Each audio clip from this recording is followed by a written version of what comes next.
British are coming! The British are coming! So we almost all learn as children about the famous ride of Paul Revere and his call, "The British are coming, the British are coming." But did you know that wasn't the only time that call went out? On December 10th, 1813, the Americans under General McClure captured Fort George and burned the Canadian village of Newark. On that day, 80 buildings were destroyed by fire, and about 400 women and children were rendered homeless. The sick, the old, and the infirm all shared in a common misfortune. All the houses were burned with the exception of one or two, and the loss was appraised later at about $152,600. The Americans then evacuated Fort George. This burning was a serious mistake, regrettable, a blot on our history. I'm ashamed to tell you these facts. Retaliation was not long in coming. On the night of December 18th and the morning of the 19th, the British under Colonel Murray crossed the river with 1,000 British troops and Indians and captured Fort Niagara with its garrison of 450 soldiers. It is said that the commanding officer was away visiting and the gates had been left wide open. While the forces of Colonel Murray were marching on Fort Niagara, British General Riall with 1,000 regulars and a large force of Western Indians also crossed the river. Riall, when the fort fell, advanced south on Lewiston. The Indians routed the American militia at Lewiston and began their bloody work. In the attack on Lewiston, they broke away from all restraint and used the tomahawk and the scalping knife upon the dead, the wounded, and the uninjured, irrespective of sex or age. General Drummond, who was British, in his report stated that the Indians under intoxication had burned the greater part of the houses at or near Lewiston. I thought it advisable to direct the remainder of them to be set on fire. On Friday, I proceeded with 30 mounted volunteers to Lewiston. The sight we witnessed was shocking beyond description. Our neighbors were seen lying dead in fields and roads, some horribly cut and mangled with tomahawks. It is not yet ascertained how many were killed, but most of the bodies were thrown into the burning houses and consumed. Again, I will quote the words of an officer soon on the scene after the passage of the British. "Such are the bald facts covering the acts of the British forces during a period of 4 days. Youngstown, Lewiston, Manchester, Niagara Falls, Shulster, and the outlying farms have been given over to the torch." As the British general advanced up the river, news of destruction spread before him, and most of the settlers fled. In their haste, most left their homes with only the clothes on their backs, some without food for the day. It was all haste to avoid the tomahawk and torch. We will leave the Niagara Frontier with its dead, its fleeing survivors, its burning homes, and jump back to the peaceful homes along the ridge. Here, peace and quiet reigned. Here, all was quiet until the first fleeing inhabitants hurried from the west. He passed through Ridgeway with the sad news that the Indians and British were coming. Down the ridge, burning and killing, and all should flee to the east in safety. At West Gaines, the tired messenger rested while William Burlingame carried on the news. He hurried east to John Proctor and Childs. Proctor owned a horse which he immediately mounted and carried the news as far east as Clarkson. The news was relayed to the settlers living north and south of the ridge.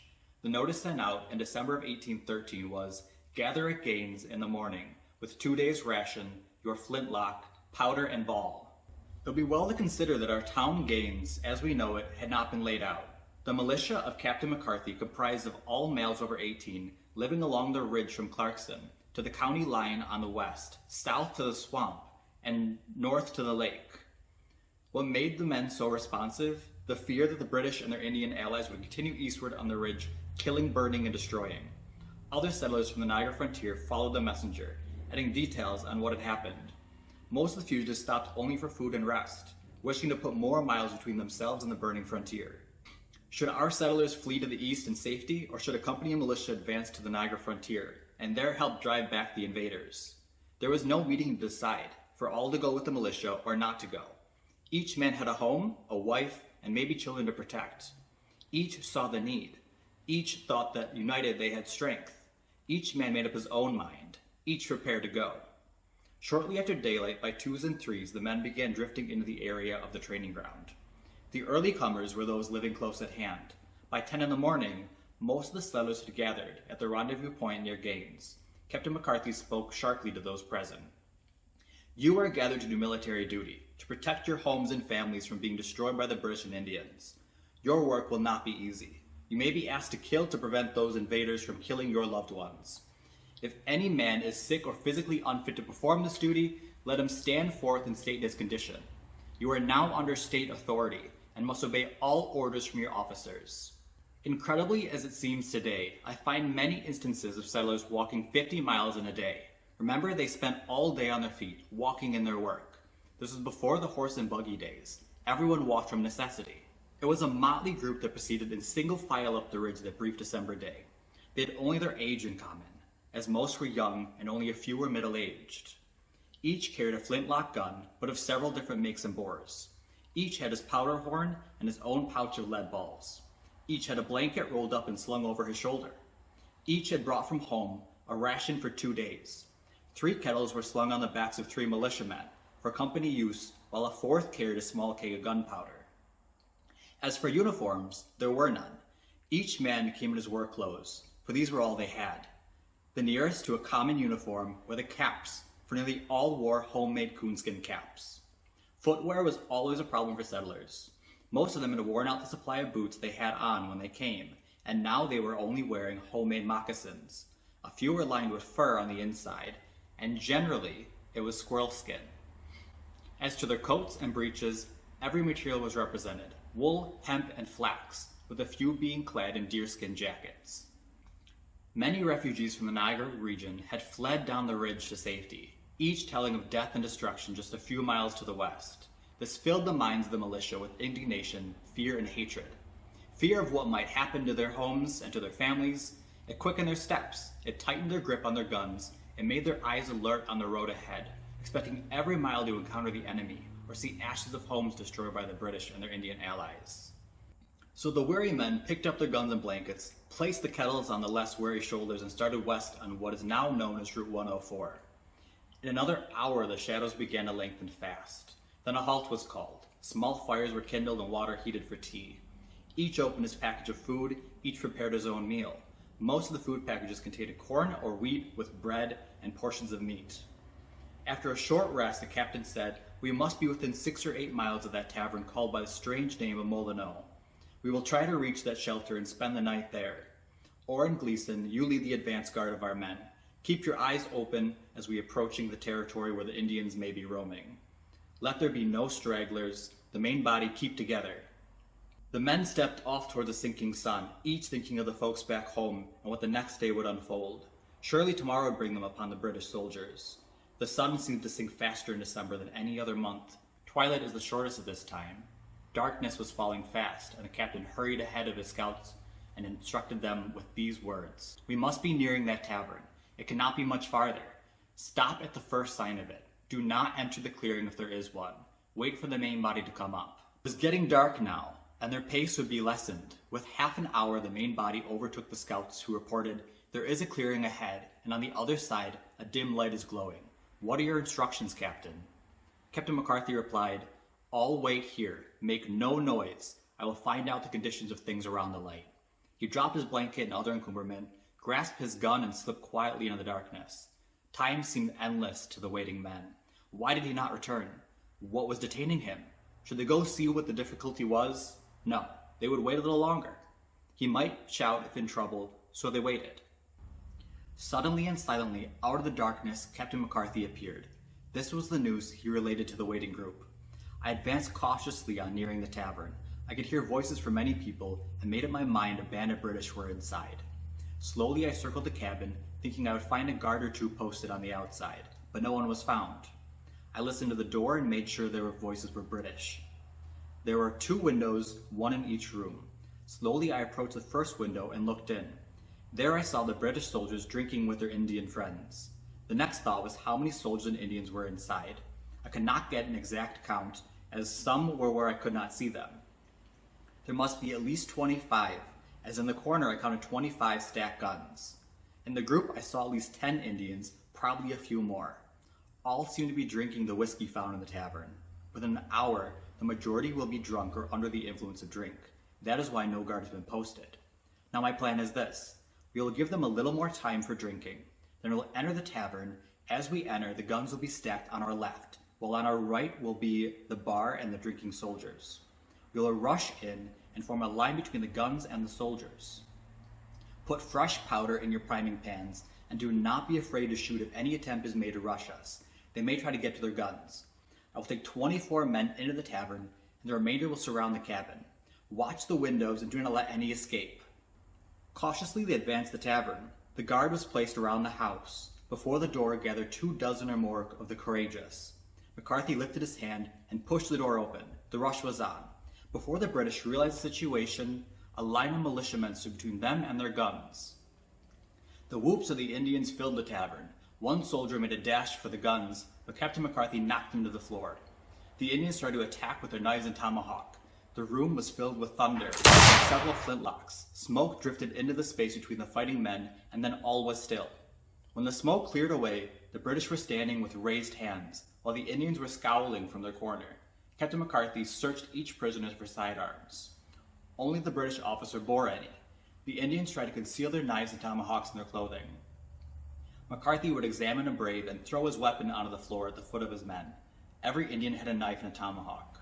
2 of the Indians were found dead on the floor, while 1 British soldier soon expired. None of the militiamen were hurt, thanks to the surprise. Word was passed to those outside who came crowding up to the door to see what had taken place. The 3 bodies were moved to the outside. Also the whiskey barrel was rolled outside, and all of the contents poured upon the ground. I will have no more drunkenness here, added the captain. Now the problem arose as to what to do with the prisoners. The tavern contained but 2 rooms, each about 20 feet square. All the prisoners were herded into the farther room and made to lie on the floor. A guard of 2 militia stood in the doorway with loaded guns, while 3 more watched the only windows in the prison room. The night was cold, but no snow was on the ground. All the furniture was taken from the other room to make sleeping space. Our men were tired, so they stretched out on the floor in rows so close together that they were not able to roll over. Every hour the guard was changed. There would have been little sleep that night if they had not been so tired. Some dozed at times, while others were accustomed to sleeping on hard surfaces and snoozed away. Morning and daylight was welcome to all.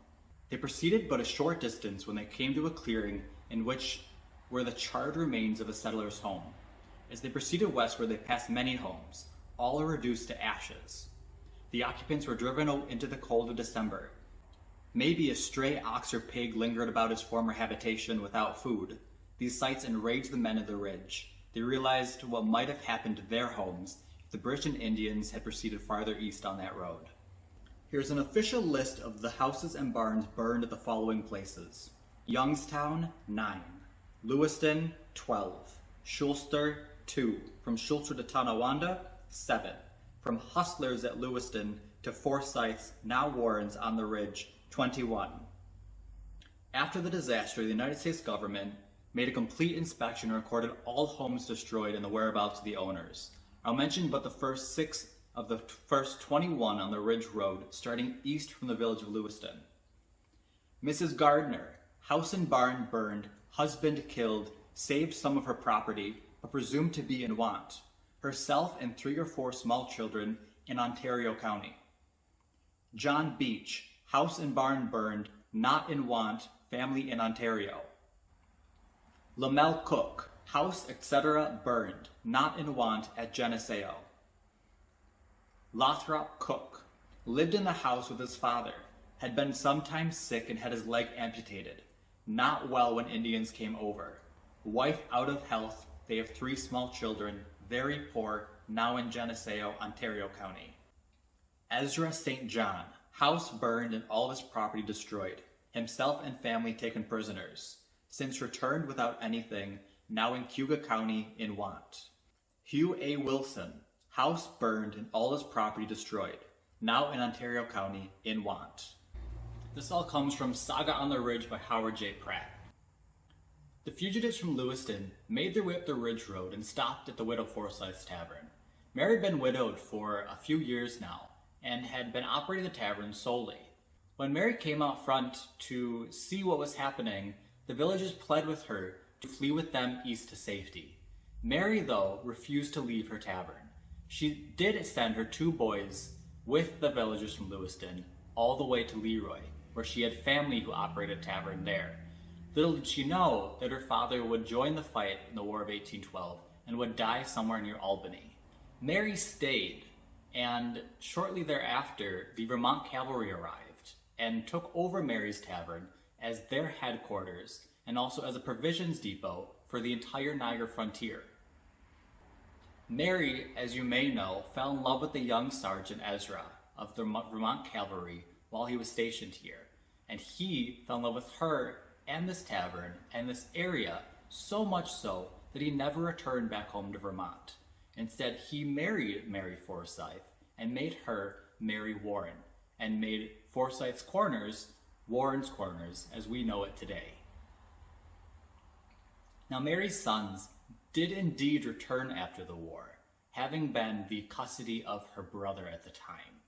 They ended up inheriting their father's land to the east in what is now the town of Lockport. Both their homes are still standing just east of Forsyth's Tavern. Now, as far as those few soldiers, 2 Native Americans and at least 1 British, who were buried outside Molyneux Tavern, it is said that they were the very first burials in that tavern cemetery, which still exists today, but that their graves are unmarked and their whereabouts unknown. And Molyneux Tavern, one of the 3 original taverns built in the town of Cambria, has been lost to time. And of the 3 original taverns, the only one still standing is Forsyth's. The original building being very similar to all the 3 taverns built by the Holland Land Company, a 2-room design with a common area in the front and sleeping quarters in the back. And with the devastation of the Niagara Frontier, as we have now told you, it is absolutely incredible that even one of these buildings still stands. And we are very proud that the Forsyth Tavern has managed to survive this long. So history classes may focus more on the American Revolution, as it affected a far greater amount of people. In our area, the War of 1812 left a far larger mark, one that can still be seen today and which still influences a lot of the things around us, and makes it even more important for places like this to exist and continue to tell these stories before they get forgotten entirely. I hope you enjoyed this little bit of War of 1812 history, and I hope that you will leave with a little more knowledge of these heroes that have gone unsung for many years. As always, our Niagara Frontier heroes are deserving to have their stories told, and we are very happy to be able to share their stories with you.